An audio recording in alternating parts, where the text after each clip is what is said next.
400-500 एकरमध्ये व्यवस्था केली। ग्राउंड सभेचं 400-500 एकर आहे, ते पण तयारी केली। पाण्याची पण पूर्ण व्यवस्था केली। व्यवस्था अशी नाही असं नाहीच आहे। आगळा वेगळा दसरा असणार आहे, काय सांगाल? या जिल्ह्यातल्या बांधवांच्या वतीनं गडाच्या सूचनेप्रमाणे प्रचंड तयारी केली। मी तर ते ऐकून भारावून गेलो आणि पूर्ण महाराष्ट्रसुद्धा हे निवेदन ऐकून भारावून जाणार। कारण पार्किंगची 400-500 एकरमध्ये व्यवस्था केली। ग्राउंड सभेचं 400-500 एकर आहे, ते पण तयारी केली।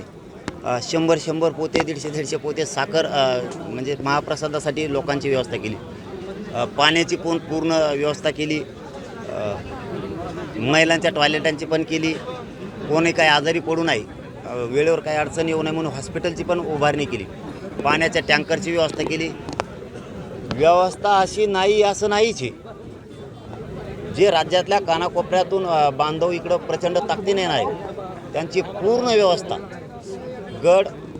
गडाच्या पायथ्याच्या गावं आणि बीड जिल्ह्यातल्या सगळ्या बांधवांनी केली। आता सगळ्याला आनंद आहे किंवा प्रत्येकजण आज वाट बघतोय। आता दसरा कोणत्या दिवशी लवकर येतोय, कसा जवळ येईल असा प्रत्येकजण आता वाट बघायला लागला आहे। खूप प्रचंड मोठी व्यवस्था केली आणि अशी अप्रतिम व्यवस्था जी आमच्याकडून तिथं काही काटकसर राहिली होती अंतरवालीच्या कार्यक्रमाच्या वेळेस, इथं ती सगळी भरून निघाली।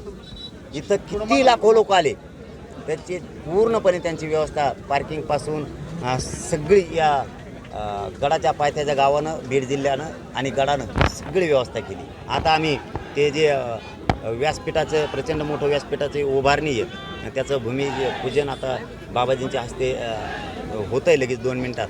आणि प्रचंड व्यासपीठ जे मोठं आहे त्याची उभारणीचं भव्य दिव्य उभारणीचं काम सुरू होत आहे। दसरा मेळाव्यातून काही सरकारला इशारा देणार की यामधून आपण काही राजकीय भूमिका घेणार आहात का या मेळाव्यात? नाही, गडावरून नाही, ती वेगळी आमची फाईट तिकडं होणार। इथं गडावरून ना जातीचा ना राजकारणाचा विषय। पारंपरिक काय असतं, हिंदू धर्माची परंपरेनुसार 3.5 मुहूर्तापैकी हा महत्त्वाचा मुहूर्त आहे आणि जनतेच्या अन्यायाविरुद्ध वाचा फोडण्याचा तो दिवस आहे। म्हणजे अन्याय झाला तिथं विजय मिळालेला आहे, म्हणजे विजयदशमी।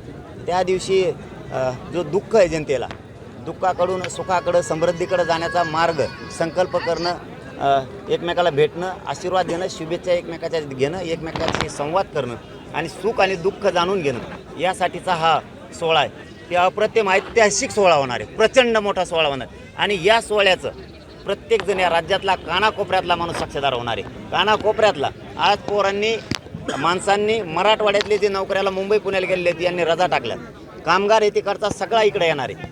म्हणजे सगळ्याच विभागातल्या महाराष्ट्रातल्या, पश्चिम महाराष्ट्र असू द्या, कोकण असू द्या, मुंबई असू द्या, विदर्भ असू द्या, खानदेश असू द्या, सगळे बांधव आज या दसरा मेळाव्याला नारायणगडावरती येणार आहे।